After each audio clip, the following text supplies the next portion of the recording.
Hey, we got our 2020 Ranger XP 1000 here with our exit 2 1/4 inch shocks, which gives the vehicle a few inches of lift, but we wanted to kind of go the extra on this car and run a 31 or a 32 inch tire. This happens to be a 31 inch by 10 by 15 EFX Motoclaws, and this has been a tire that's been around for a long time. It's good for all types of terrain, and that gives you that extra, you know, inch and a half over stock. So it gives us that ride height that we were looking for.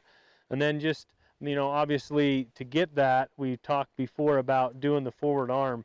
So you're able to run a 30-inch tire on these cars with a stock A-arm, but having the high ground clearance forward A-arm gives you the ability to run a 32, a 33, maybe even a 34, depending on what tire you run, what offset. We wanted to keep a pretty deep offset to keep the tire from flipping mud up in the cab. You know, we didn't want to make the car necessarily wider, but this thing is an absolute riot. It does everything pretty well for you know, farm rig, I guess, or utility rig. It's pretty awesome to have the bed. You can throw anything in there, and then because of the spring rate that is tuned on these shocks, you're able to carry some extra weight. And we have these, of course, for the crew models, and then very similar setup for the Can-Am Defender. But for the Ranger XP 1000, this is a really cool setup to allow you to go to a bigger tire and wheel combination to get some ground clearance and some more capability out of the machine.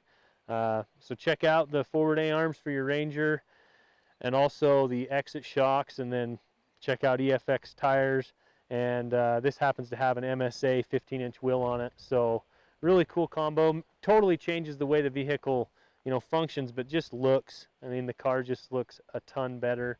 Has a much more aggressive stance, and works awesome. You know, bouncing down the trail. We spent before today, we had 2 full days in the west deserts of Utah, running, you know, 40, 50 miles a day of pretty wide open desert running, you know, rocky trails and stuff like you see around here, but a lot more high speed. And this thing kept up with some, you know, we had 3 different turbo cars there, and yeah, it was at the back of the pack, but this thing would just motor along at 40, 50 miles an hour and take all the big washes, and was really impressed. So if you're looking to increase the capability of your Ranger, check us out, zbrozracing.com.